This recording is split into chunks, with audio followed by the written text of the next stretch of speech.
Now, it seems like we have consistently heard the refrain that Michael Jackson used to sing of why? And so I just want to be clear, because I have an opportunity to see so many people that I served with. And unlike the chair, I actually do recall a number of things, such as the fact that the state was grown by 95% people of color. I also recall, and I'm old enough to remember, when Texas lawmakers took pride in not being DC. I'm old enough to remember how you ignored the voices of people during the last redistricting. I'm old enough to remember that we were assured that we would have our own map done from the Texas House, yet we didn't. Instead, we took the Texas Senate map.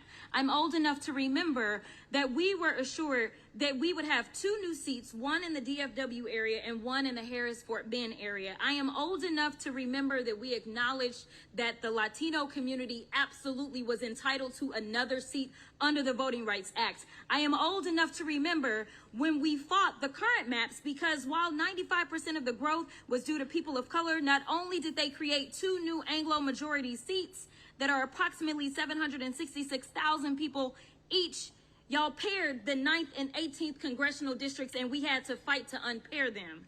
I am old enough to remember that I testified in court about a month ago, and the state took the position that they didn't consider race when they created the maps that we're currently sitting under. I am old enough to remember that this legislature has consistently been found to be intentionally racially discriminatory in the drawing of its maps ever since the Voting Rights Act was enacted. I am also old enough to remember that it was a great Texan that signed the Voting Rights Act of 1965 into law. So, please finish your testimony. Yes, to comply with the Voting Rights Act, we should have 60% of the seats that allow people of color to elect their representatives. That would be 24 seats. Instead, we currently only have 14.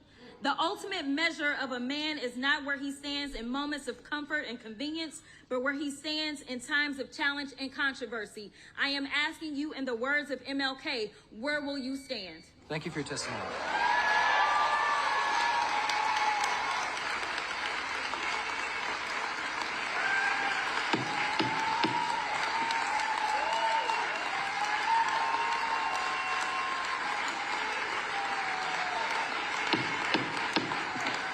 Room will come to order. Thank you. Gallery will come to order.